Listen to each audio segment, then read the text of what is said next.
We moved into the house on Birch Hollow Road in late October. It seemed like the perfect place to start over. After my divorce, I wanted a fresh start for me and my daughter, Lily. The two-story Victorian-style house, with its large wraparound porch and sprawling backyard, felt like a dream come true. But it didn't take long for the dream to curdle into something far darker. The first night, I noticed something odd. The air inside the house had a strange stillness, as if it was holding its breath. Lily, who had been unusually quiet since the move, clung to me during dinner. I chalked it up to the stress of the transition. Kids need time to adjust, I told myself. Around midnight, I woke up to the sound of footsteps on the stairs. Slow, deliberate, and too heavy to be Lily's. I sat up, heart hammering, listening. The creak of a floorboard echoed down the hall. My bedroom door was slightly ajar, and through the crack I could see the faint outline of something, someone. I called out, "Hello? Is someone there?" The shadow stilled. Then, as if responding to my voice, it moved away, dissolving into the darkness. The next morning, I convinced myself it had been a trick of the light or my imagination playing tricks on me. But Lily looked pale and exhausted at breakfast. When I asked if she had slept well, she shook her head. "I don't like my room, Mommy. There's someone in there at night." My blood ran cold. "What do you mean, sweetheart?" She hesitated, her small hands gripping her cereal bowl. "He's tall, with no face. He stands in the corner and watches me." I tried to reassure her, telling her it was just a bad dream, but her words left a pit in my stomach. Over the next week, the unease in the house grew. Objects started moving on their own. Keys would disappear and reappear in strange places. Chairs would be slightly out of place, and the old grandfather clock in the hallway began chiming at odd hours, even though it hadn't worked when we moved in. One night, as I was tucking Lily into bed, she whispered, "Mommy, he says he doesn't like us here." I froze. "Who, Lily?" "Who says that?" "The man in the corner." She pointed to the far end of her room. I turned my head slowly, my eyes following her tiny finger. At first, I saw nothing, but then the shadows seemed to shift, growing darker, deeper, like they were alive. I grabbed Lily and carried her into my room, locking the door behind us. That night, we slept with the lights on. The next day, I decided to do some research about the house. I went to the local library, where an older librarian gave me a strange look when I mentioned the address. She disappeared into the archives and returned with a file. The house had a dark history. Decades ago, a man named Elijah Crawford had lived there. He was a reclusive figure, rumored to dabble in the occult. One night, his wife and daughter disappeared without a trace. Neighbors reported strange lights and noises coming from the house, but no one dared to investigate. Elijah vanished shortly after, and the house sat abandoned for years before being renovated and sold. The librarian leaned in closer and whispered, "Some say his spirit never left. They say he's still searching for his family." I left the library feeling sick. When I got home, the house felt colder than usual. The air was thick, oppressive. That night, the activity escalated. It started with the lights flickering. Then came the sounds, whispers, unintelligible but insistent, echoing through the walls. Lily clung to me, crying as I tried to soothe her. Suddenly, the door to her room slammed shut on its own. I rushed over, trying to open it, but it wouldn't budge. From the other side, I could hear a deep, guttural growl followed by Lily's screams. My heart felt like it would burst. "Leave her alone," I shouted, pounding on the door. As if in response, the door flew open, nearly knocking me off my feet. Inside, the room was freezing, and Lily was huddled in a corner, shaking. On the wall above her, words were scratched into the plaster. "Get out!" That was it. I grabbed Lily and we fled the house. We spent the night at a motel, too terrified to return. The next day, I contacted a local paranormal investigator. When she arrived, she immediately picked up on the heavy energy in the house. She walked through each room, her face growing more serious with every step. "This isn't just a haunting," she said finally. "It's a malevolent presence. It wants you gone." She set up cameras and recording devices to document the activity. That night, as we sat in the living room, the air grew icy again. The investigators' equipment went haywire, static, beeping, and flickering lights. And then we saw him. A tall, shadowy figure materialized in the corner of the room. He had no discernible features, but his presence was overwhelming. The investigator tried to communicate, asking what he wanted, but his answer came in the form of a deafening crash. The coffee table splintered in two and a low, menacing voice growled, "Leave." We didn't need to be told twice. The next morning, I called the landlord and terminated the lease. I didn't care about losing the deposit. I just wanted out. As we drove away, I glanced in the rearview mirror. For a moment, I thought I saw him standing on the porch, watching us leave. We never went back. Even now, in our new home, I sometimes wake up in the middle of the night, feeling like I'm being watched. Lily still has nightmares about the man in the corner. And sometimes, when the house is quiet, I hear the faint chime of a grandfather clock that doesn't exist. Story number 2. The house wasn't much to look at when we first moved in. A small, worn-down bungalow at the edge of a wooded lot. It was all we could afford after my husband, Jake, lost his job. Still, we convinced ourselves it was a fresh start. I told Jake, "It's not the house that matters, it's what we make of it." But I didn't know then how wrong I was.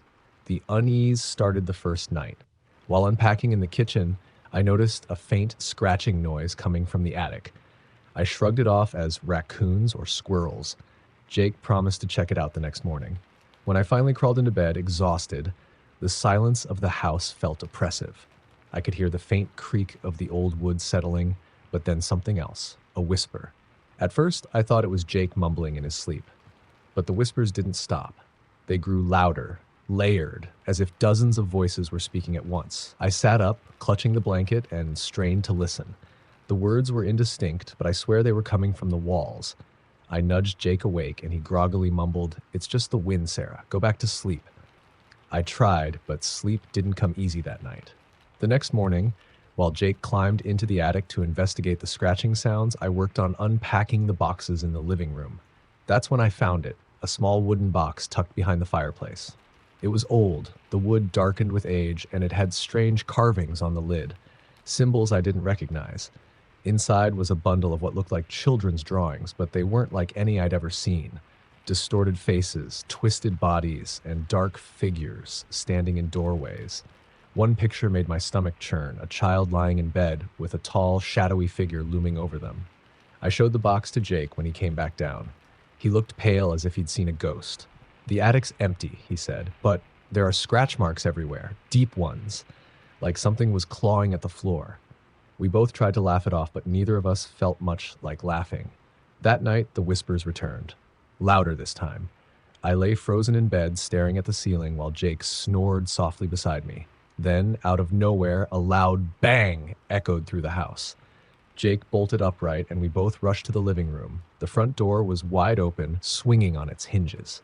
Cold air rushed in, but no one was there. We locked the door and double-checked all the windows. Jake tried to comfort me, saying it must have been the wind, but his voice wavered. The days that followed were worse. Objects started moving on their own.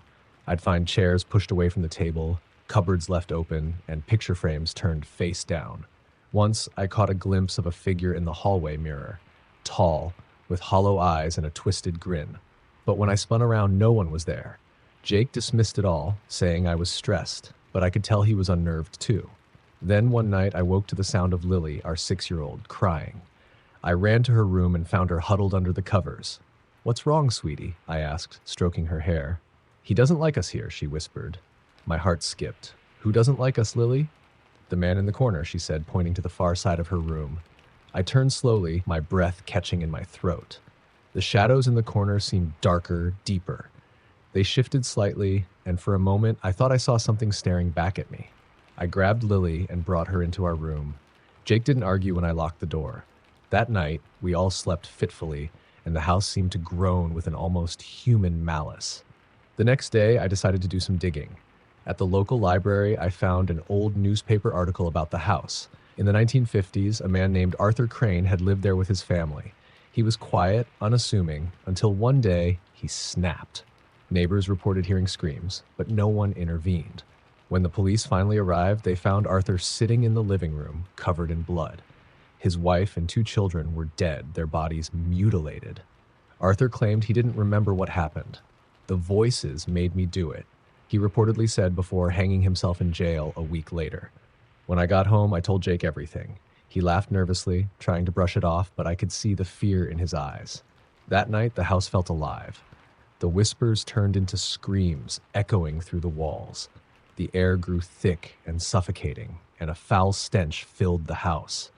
Then the scratching started again, louder, more frantic. It sounded like it was coming from beneath the floorboards this time. Jake grabbed a flashlight and pried open one of the loose floorboards in the living room. What we found underneath made me gag. There were bones. Small ones. Human ones. Jake stumbled back, his face ashen. "We have to leave," he said, his voice trembling. But before we could even stand, the lights went out. The house plunged into darkness, and the temperature dropped so quickly that our breath fogged in the air. And then we saw him. A figure emerged from the shadows, tall and gaunt, with hollow black eyes and a face twisted into an unnatural grin.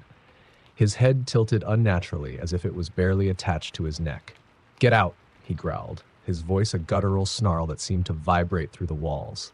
We didn't hesitate. Grabbing Lily, we bolted for the door. As we ran, the walls seemed to close in and the screams grew deafening. We didn't stop until we were in the car, speeding away from that cursed house.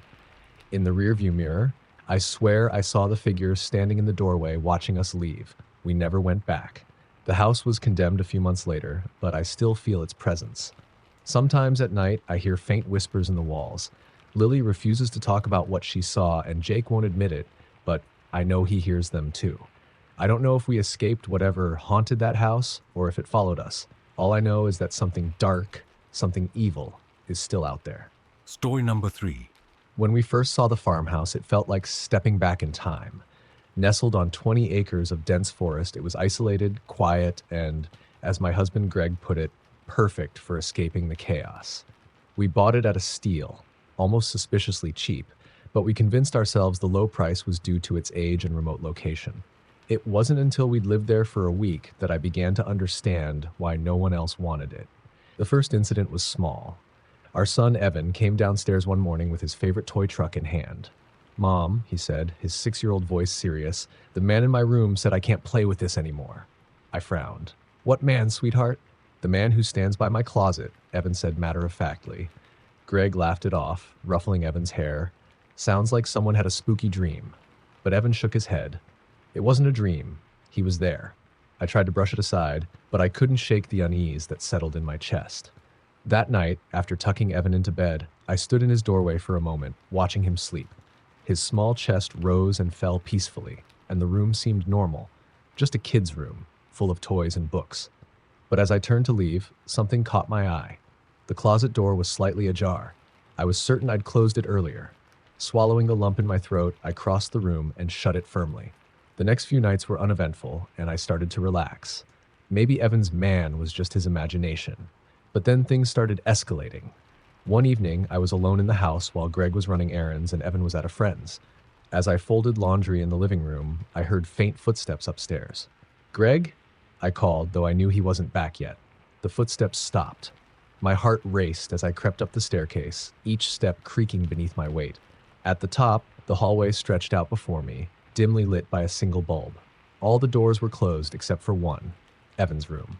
I inched closer, my palms sweaty, and peeked inside. The room was empty, but the closet door was open again. Inside, the shadows seemed to writhe, deeper than they should have been. My pulse thundered in my ears as I reached out to close the door. Just as my fingers touched the knob, I heard a low, raspy whisper right behind me. "Leave." I spun around, but no one was there. Greg found me sitting on the living room couch, trembling, when he got home. I told him what had happened, but he dismissed it as stress. "It's an old house," he said. "Creaks and groans are normal." I wasn't convinced, but I didn't push it. A few nights later, I woke to the sound of Evan crying.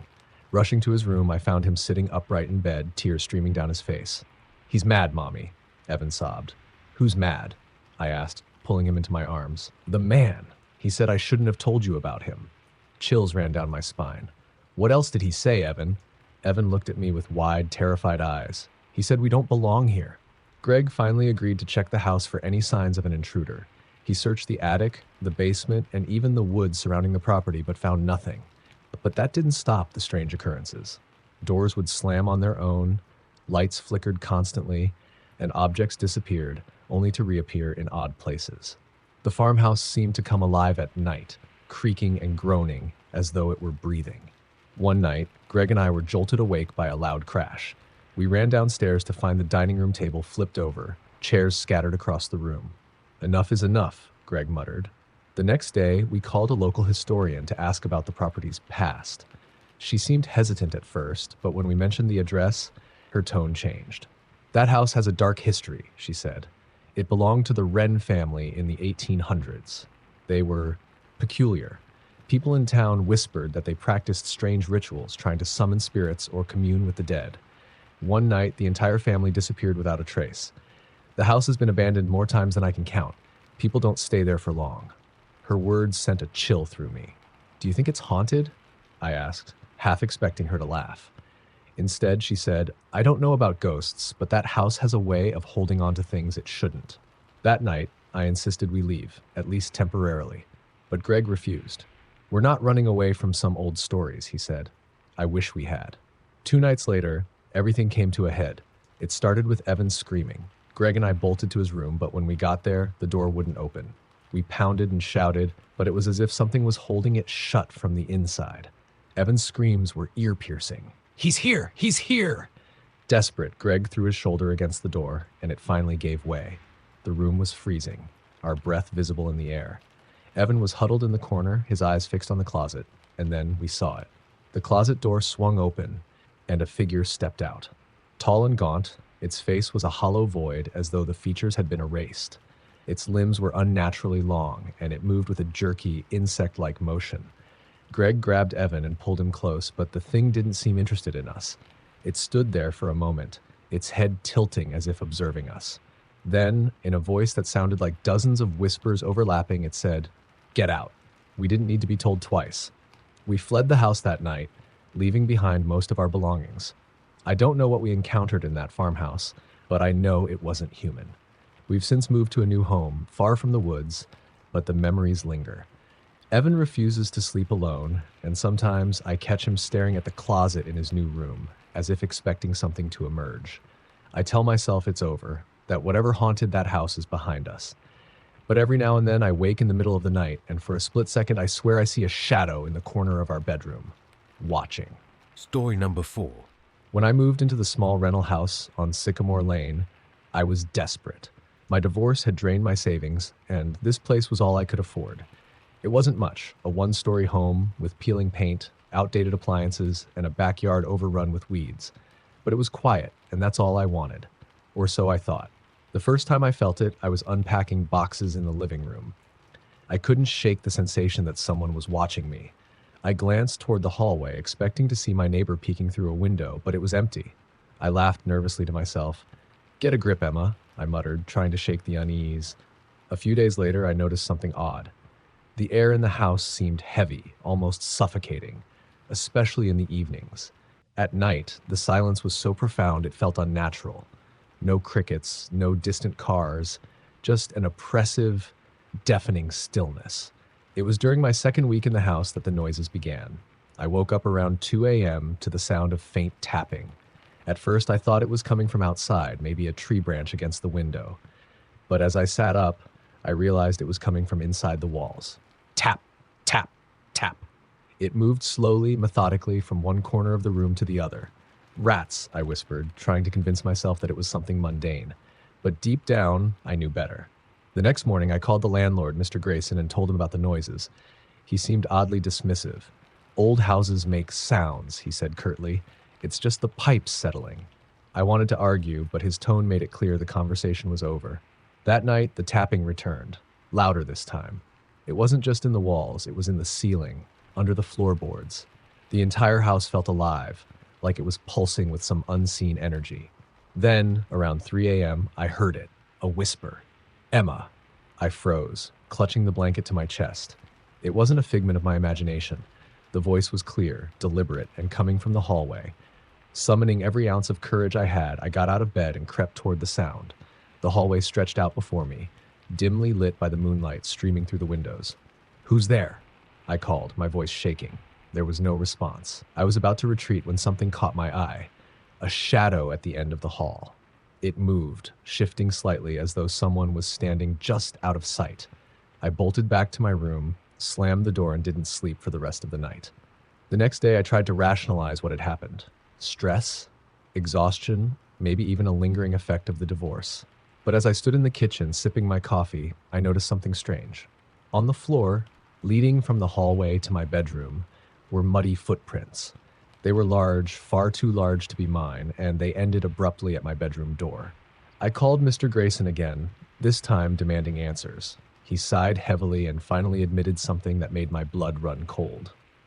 "You're not the first tenant to complain," he said.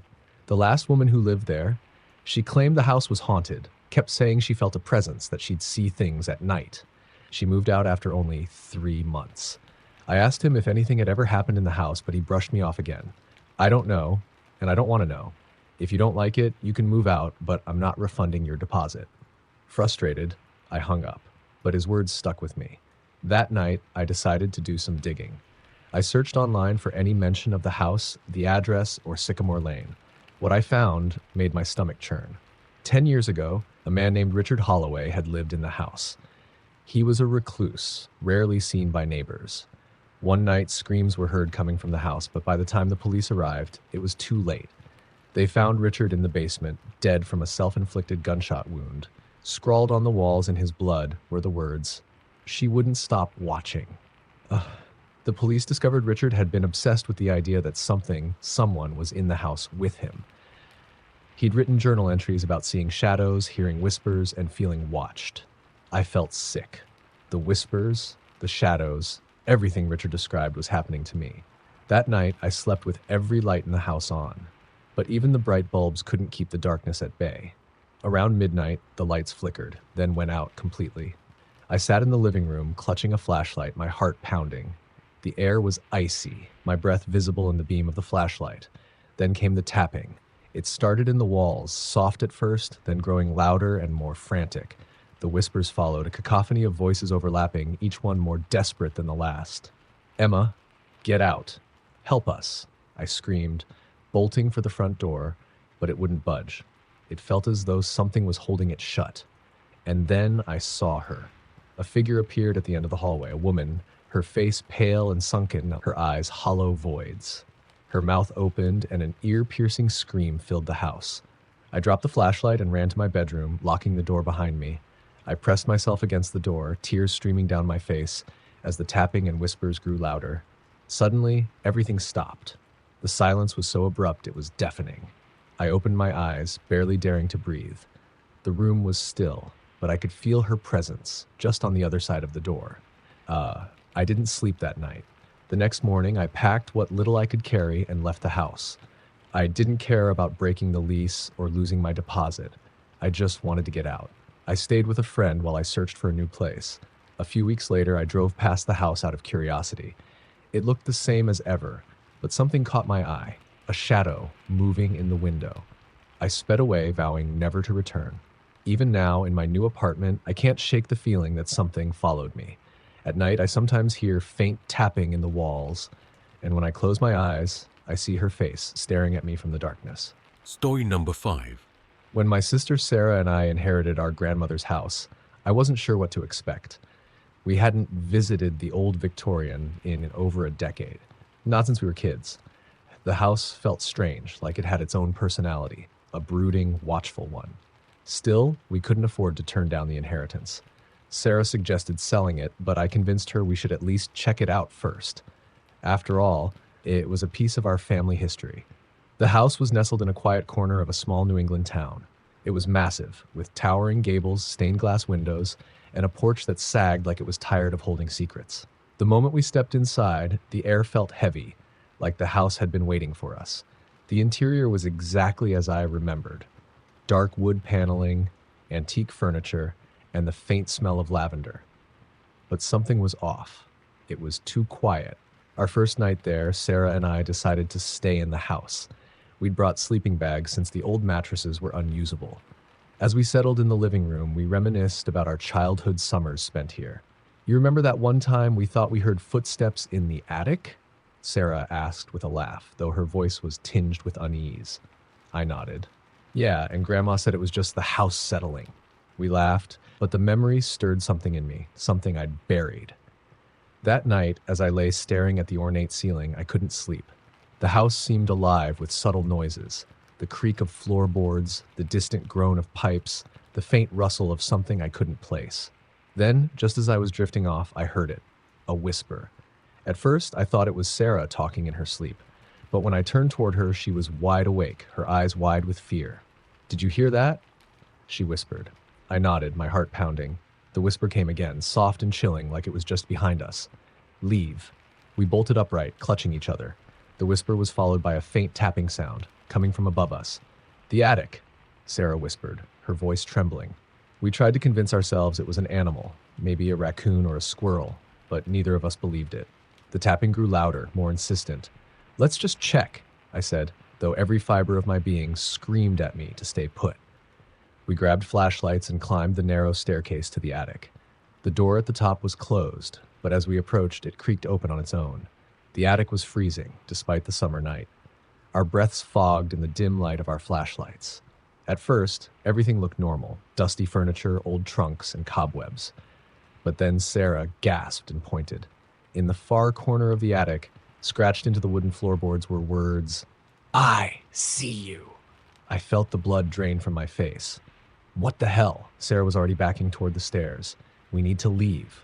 Now." We didn't sleep the rest of the night. As soon as the sun rose, we packed our things and drove into town, deciding to stay at a motel while we figured out what to do. Later that day, we returned with a local handyman to inspect the attic. He shrugged off our story, saying it was probably just some prank by a squatter. But when he opened the attic door, he froze. The scratches on the floor had changed. Instead of "I see you," they now read, "Why did you leave?" The handyman refused to stay, muttering about bad energy as he practically ran out of the house. Sarah and I didn't know what to do. Selling the house seemed impossible now, but staying felt equally insane. That night, back at the motel, Sarah woke me up around 2 a.m., shaking my shoulder.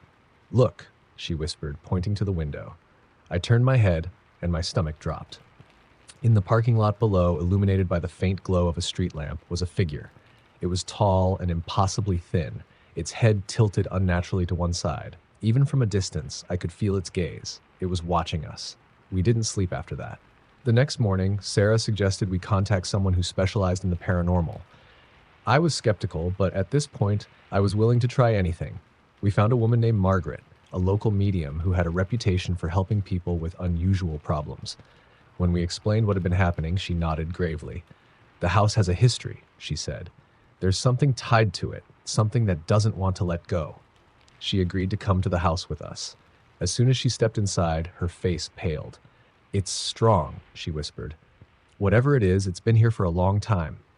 Margaret walked through the house, her fingers brushing along the walls. When she reached the attic, she stopped and turned to us. "Did your grandmother ever mention anything about this house? Anything unusual?" Sarah and I exchanged uneasy glances. "She always said it was special," I said, "that it had been in our family for generations." Margaret nodded. "There's something in the attic, something that's been waiting." She closed her eyes, her lips moving in a silent prayer. The air grew colder and the house seemed to groan around us. Suddenly, Margaret's eyes flew open. "We need to leave," she said urgently. As we descended the stairs, a deafening crash came from the attic. It sounded like furniture being thrown against the walls. Margaret turned to us, her face grim. "You can't stay here. If you do, it won't end well." That was all we needed to hear. We sold the house within a week, taking a massive loss just to get rid of it. The new owners were a young couple, eager to restore the place. We didn't warn them about what had happened. Honestly, I'm not sure they would have believed us. But sometimes late at night, I think about the figure in the parking lot, the whispers in the attic, the scratches on the floor, and I wonder if the house still waits. Story number 6. When my husband, Tom, and I bought the house at the edge of town, it felt like a dream come true. A charming 2-story farmhouse with a wraparound porch, a big yard for our dog Bailey, and enough space for the family we were planning to start. It had been on the market for years, which should have been a red flag. But the price was too good to pass up, and the realtor assured us the previous owners had simply moved away for work. The first week passed without incident. We were busy unpacking, painting walls, and turning the house into our home. But as we settled in, small things began to unsettle me. It started with the door to the basement. It wouldn't stay closed. Every time I walked past, it was slightly ajar, even after I swore I'd shut it tightly. Tom joked that the old hinges were loose and promised to fix it, but something about that door made my skin crawl. Then there were the noises, soft creaks and faint thuds, always at night. Tom said it was just the house settling, but I couldn't shake the feeling that someone or something was moving through the rooms while we slept. The real terror began 3 weeks after we moved in. It was a Friday night, and Tom was working late. I was alone in the house, curled up on the couch with Bailey. The wind howled outside, rattling the windows, and I tried to focus on the movie playing on the TV. Then Bailey growled. It wasn't his usual playful growl. This was low and menacing, a sound I'd never heard from him before. He was staring at the hallway that led to the basement door, his ears pinned back and his fur bristling. "Bailey, stop," I said nervously, but he didn't budge. The growling turned into barking, loud and frantic. My heart raced as I turned to look down the hallway. The basement door was wide open. "Tom?" I called, even though I knew he wasn't home. My voice echoed, thin and shaky, through the house. I grabbed my phone and turned on the flashlight, edging toward the door. Bailey stayed by my side, growling and whining. When I reached the top of the basement stairs, I froze. The light from my phone barely penetrated the darkness below, but I could make out the faint outline of something at the bottom of the stairs. It was a figure. It didn't move, didn't speak. It just stood there, its face obscured by shadow. I slammed the door shut and locked it, my hands trembling. Grabbing Bailey's leash, I ran out of the house and waited in the car until Tom got home. When he arrived, I told him what had happened. He laughed it off, insisting it was probably my imagination. "This house is old, Kate," he said. "You're just not used to the creaks and groans yet." I wanted to believe him, but the next night Tom heard it too. We were in bed when a loud crash echoed from downstairs. Bailey jumped up, barking wildly. Tom grabbed a baseball bat and headed toward the noise while I followed close behind, clutching my phone. When we reached the living room, we found the coffee table overturned, the lamp shattered on the floor. Tom checked all the doors and windows, but they were locked. There was no sign of an intruder. "Maybe Bailey knocked it over," Tom suggested, though his voice lacked conviction. But Bailey was cowering in the corner, his tail between his legs. Over the next few days, the activity escalated. Doors slammed on their own. Objects moved or disappeared entirely. We'd hear footsteps pacing above us, even when we were the only ones home. One night, I woke to the sound of whispering. At first, I thought it was Tom, but when I turned, he was sound asleep beside me. The whispers were faint, unintelligible, but they seemed to come from the corner of the room. I reached for the lamp, but it wouldn't turn on. The bulb had burned out. My heart pounded as I fumbled for my phone and turned on the flashlight. The whispers stopped, but in the beam of the light, I saw something that made my blood run cold. Scratched into the wall above the dresser were the words, "Get out." The next morning, I begged Tom to leave. He insisted there had to be a logical explanation, that we were letting our imaginations get the best of us. But then we found the photographs. They were tucked inside an old shoebox in the basement, hidden behind a stack of rotting wooden crates. The photos were black and white, clearly decades old. They showed a family, a man, a woman, and 2 children, standing in front of the house. But the longer we looked, the more we noticed how wrong they were. In every photo, the family's faces were blurred, their features distorted as though they were moving too fast for the camera to capture. And in the background, standing in the window of the house, was a figure. It was the same figure I'd seen at the bottom of the basement stairs. That night, we decided to leave. We packed a few bags, planning to stay in a motel until we could figure out what to do, but the house wasn't ready to let us go. As we carried our suitcases to the car, the front door slammed shut behind us. The porch light flickered, and the air grew icy. Then we heard it, a scream. It came from inside the house, shrill and filled with rage. Bailey howled, pulling at his leash, but we didn't dare go back inside. We drove away as fast as we could, not looking back. The next day, we contacted a realtor and put the house on the market. We didn't care about the loss. We just wanted to be rid of it. A few weeks later, the realtor called to say the house had been sold. She sounded excited, but her words filled me with dread. "The new owners love it," she said. "They're planning to start renovations right away. It's going to be their dream home." I wanted to warn them, but I knew they wouldn't believe me. Sometimes, late at night, I think about the house. I wonder if the new owners have heard the whispers, seen the figure, felt the weight of its gaze, and I wonder how long it will be before they realize they're not alone. Story number 7. When I first saw the listing for the house, I thought it was too good to be true. A sprawling colonial-style home nestled deep in the woods with an asking price well below market value. It seemed like a dream. I was newly divorced and eager to start over, so I jumped at the chance. The realtor, an older woman named Mrs. Collins, seemed eager to close the deal. She avoided eye contact as she handed me the keys and muttered, "It's been on the market for years. I hope you'll be happy here." I should have paid more attention to her tone. The first few days were uneventful. The house was quiet, almost unnaturally so. No traffic sounds, no neighbors, just the rustle of the wind through the trees. It was peaceful during the day, but at night the silence felt oppressive. The strangeness began on my fourth night. I was lying in bed when I heard it, a faint scratching noise coming from the attic. At first I assumed it was a raccoon or a squirrel, but the sound didn't stop. It grew louder, more deliberate, like fingernails scraping against wood. I grabbed a flashlight and climbed the narrow stairs to the attic. The door creaked as I pushed it open, revealing a cluttered space filled with dust-covered furniture and old boxes. The air was stale, and my flashlight beam caught particles dancing in the dim light. But there was nothing there. The scratching stopped the moment I entered today, leaving an unsettling silence in its wake. The next morning, I convinced myself it was just an animal. I called an exterminator, but he found no signs of pests. "Probably just the wind," he said with a shrug. I wanted to believe him, but the noises didn't stop. Over the next few nights, they grew louder and more frequent. Scratching turned into thumping, then into what sounded like footsteps pacing above me. Then things started to move. It began with small objects. Keys I left on the counter would appear on the floor, picture frames tilted at odd angles. One morning, I found the chairs in the dining room stacked on top of the table. I tried to brush it off, blaming my own forgetfulness, but deep down, I knew something was wrong. The turning point came 2 weeks after I moved in. I was unpacking a box in the living room when I felt it. A sudden, chilling draft. The windows were closed and the air conditioning wasn't on. "Hello," I called out, my voice trembling. There was no response, but the temperature continued to drop. My breath fogged in the air and I felt a pressure in the room like I was being watched. And then I saw it. The mirror above the fireplace began to fog over as though someone was breathing on it.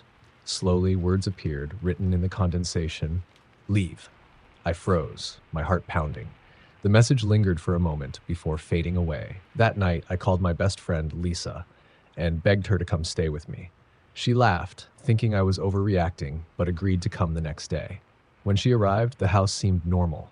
Bright sunlight poured through the windows, and the oppressive feeling was gone. I almost felt silly for worrying. But Lisa didn't stay long.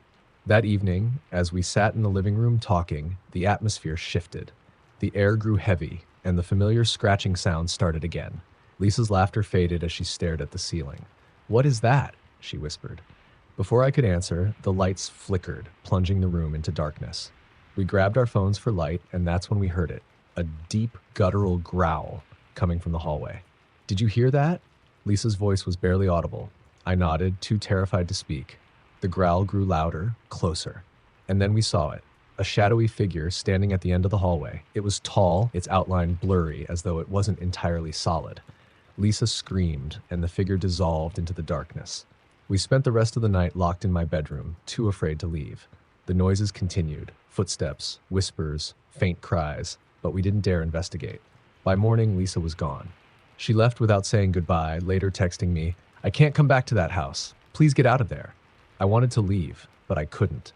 The house felt alive, like it was holding me there. Over the next few days, the activity escalated. Doors slammed on their own. The walls echoed with unearthly wails. I started waking up with bruises on my arms, though I had no memory of injuring myself. Desperate, I called Mrs. Collins, the realtor, demanding answers. She hesitated before saying, "You should have asked more questions before buying." "What do you mean?" I pressed. "There was an incident," she admitted. "The previous owners left suddenly after their son went missing. They searched for him for weeks, but he was never found." I felt a chill crawl up my spine. "Why didn't you tell me this?" She sighed. "It's not something we're legally required to disclose. But if I were you, I'd leave. That house isn't safe." That night, I made up my mind to leave. I packed a bag and planned to stay at a hotel until I could figure out my next steps. But the house had other plans. As I headed for the front door, it slammed shut in front of me. The lights flickered, and the air grew icy. "Leave!" a voice bellowed, shaking the walls. I turned to run, but the hallway stretched impossibly long, the door at the end receding into darkness. And then it appeared. The figure, now more distinct, loomed in front of me. Its face was twisted, hollow eyes burning with hatred. It raised an arm, and I felt a crushing pressure around my chest, forcing me to my knees. "You took my place," it hissed, its voice reverberating through my skull. I couldn't breathe, couldn't move. The room spun, and just as I thought I was about to lose consciousness, the pressure lifted. The figure was gone. I didn't wait to see what would happen next. I grabbed my keys and fled, leaving everything behind. I never went back. The house remains empty, its windows dark and unwelcoming. Sometimes I dream about it, about the figure, the whispers, the cold, and I wonder how long it will wait before it chooses its next victim. Story number 8. The house had been in my husband's family for over a century. Nestled deep in the Appalachian Mountains, it was a crumbling Victorian with peeling paint, sagging shutters, and an air of foreboding that made me uneasy from the moment we arrived. "This place is beautiful," Mark said with a nostalgic smile. "I spent summers here as a kid." I didn't share his enthusiasm. The house felt wrong. The kind of wrong that prickled the back of your neck and made you glance over your shoulder for no reason. But Mark was determined to restore the old family home, and I wanted to support him. So we packed our lives into a U-Haul and moved in. The first few days were uneventful, though the house creaked and groaned like it was alive. The air was always cold, even when the sun poured through the windows. I blamed the drafty old walls, but something about the chill felt deeper, like it came from the house itself. It started small. Late at night, I'd hear faint tapping at the bedroom window, even though we were on the second floor. Doors would open on their own, drifting wide with a slow, deliberate creak. Mark laughed it off, saying the house was just old and settling. But I knew better. One morning, I found muddy footprints on the hardwood floor, leading from the front door to the staircase. They were bare, like someone had walked inside with no shoes. "Did you track this in?" I asked Mark, though I knew the answer. He shook his head, frowning. "I haven't been outside." We checked the locks and windows, but everything was secure. The footprints stopped at the foot of the stairs, where they simply ended. I tried to convince myself it was nothing. Maybe we'd missed a window or left the door unlocked. But that night, I woke to the sound of footsteps. At first, I thought it was Mark, but when I turned over, he was still asleep beside me. The footsteps were slow, deliberate, moving across the floor above us. "The attic," I whispered. Mark groaned, half asleep. Probably just raccoons. But it didn't sound like raccoons. The steps were too heavy, the pacing too purposeful. The next morning, Mark went to investigate. He found nothing in the attic except old furniture, moth-eaten clothes, and a box of dusty photographs. "I told you it's nothing," he said, brushing off my concerns. But I couldn't shake the feeling that we weren't alone. The following week, things escalated. I was cleaning the kitchen when I heard the faint sound of a child laughing. At first, I thought it was coming from outside, but when I looked through the window, the yard was empty. The laughter grew louder, echoing through the house. It sounded like it was coming from the basement. My heart pounded as I crept toward the basement door. It stood ajar, revealing the dark staircase leading down. "Hello?" I called, my voice trembling. The laughter stopped. For a moment, there was silence. Then, from the darkness below, I heard a voice, a child's voice, soft and sing-song. "Come play with me." I slammed the door and locked it, my hands shaking. When Mark got home, I told him what had happened. He looked concerned, but tried to reassure me. "It's probably just your imagination. This place is old and creepy. It's messing with your head." I wanted to believe him. But that night, as we lay in bed, I heard the laughter again. This time, it wasn't coming from the basement. It was coming from our room. I bolted upright, my breath caught in my throat. The laughter was soft, almost playful, but there was something sinister beneath it. Mark woke up and turned on the light, but the room was empty. "I'm done," I said, my voice shaking. "We need to leave." He sighed, rubbing his temples. "It's just a house, Anna. Nothing's going to hurt us." But I wasn't so sure. The next morning, I found the photos Mark had brought down from the attic. Most were of Mark's family, his grandparents, aunts, uncles, but one photo caught my eye. It was of a little girl in a white dress, standing in front of the house. Her face was blurry, like she'd moved just as the picture was taken. "Who's this?" I asked, holding up the photo. Mark frowned. I'm not sure. Maybe a cousin or neighbor? But the longer I stared at the photo, the more I felt like the girl was staring back at me. That night, I woke to the sound of crying. It was soft at first, but it grew louder, more desperate, echoing through the house. Mark groaned and pulled the blanket over his head. "Ignore it," he muttered. But I couldn't. I followed the sound to the hallway, where it seemed to be coming from the attic stairs. My legs trembled as I climbed, each step creaking beneath my weight. The crying grew louder, filling the attic with its mournful wail. When I reached the top, the sound stopped. The attic was cold, the air heavy. My flashlight beam cut through the darkness, landing on the box of photos. And then I saw her. The little girl from the photograph stood in the corner, her white dress glowing faintly in the darkness. Her face was still blurred, but her eyes, black and endless, locked onto mine. "Why won't you play with me?" she whispered. I stumbled back, nearly falling down the stairs. By the time I reached the bedroom, I was shaking so badly I could barely speak. "We're leaving," I told Mark, my voice firm. He didn't argue. We packed our bags and left that night, driving to the nearest motel. The next morning, we called a paranormal investigator. She arrived later that day, a thin woman with sharp eyes and a grim expression. As she walked through the house, she said little, her face growing paler with each room. Finally, she turned to us. "This house has a dark history," she said. "The little girl you saw, her name was Emily. She lived here over 100 years ago. She disappeared one night and her body was never found. They say she's still searching for someone to play with. We sold the house a month later, taking a huge financial loss just to be rid of it. Sometimes I dream about Emily, her blurred face, her black eyes, her whispered plea, and I wonder if she's found someone else to play with." Story number 9. We never planned on buying the house. It was supposed to be a quick weekend getaway, a spontaneous decision to visit the small New England town of Cold Hollow. But as we strolled through the quiet streets, we stumbled upon it, a beautiful, weathered colonial tucked behind a canopy of oaks. The for sale sign was crooked, its paint peeling. My husband Eric was immediately smitten. "It's perfect," he said, "a little fixer-upper with history." The realtor who met us there seemed eager to close the deal. "It's been on the market for a while," she said, her smile strained. "The previous owners left in a bit of a hurry, but it's a solid home." We should have asked why they left. The first week after we moved in was uneventful. Sure, the house creaked and groaned at night, but it was over 200 years old. The floors were uneven, the windows drafty. It was all part of the charm, or so I told myself. But then the dreams began. I dreamt of a woman in a white dress, her back to me as she stood in a darkened room. She didn't move, didn't speak, but I could feel her watching me, even without seeing her face. Each night, the dream grew more vivid, the room colder. When I told Eric, he laughed it off. "You've been reading too many ghost stories," he teased. But it wasn't just the dreams. One evening, as I was unpacking boxes in the kitchen, I heard it, faint humming like a lullaby coming from upstairs. "Eric?" I called, assuming he was in the bedroom. No response. The humming continued, soft and melodic. Gathering my courage, I climbed the stairs, each step creaking under my weight. The sound led me to the master bedroom, where the air felt noticeably colder. But the room was empty. I brushed it off as my imagination, but deep down, I knew something was wrong.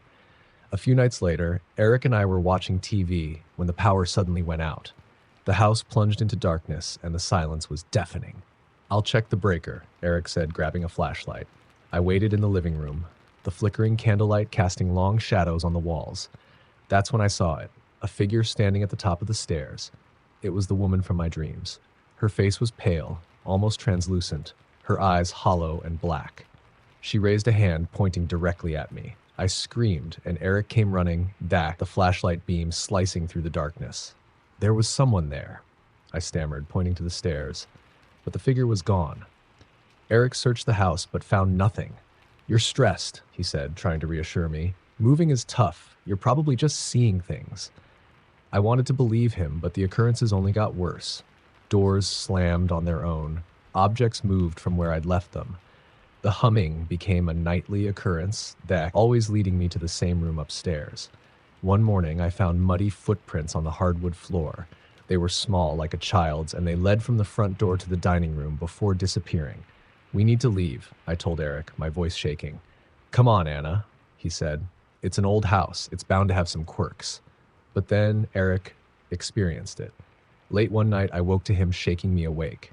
His face was pale, his eyes wide with fear. "I saw her," he whispered. "The woman." She was standing at the foot of the bed.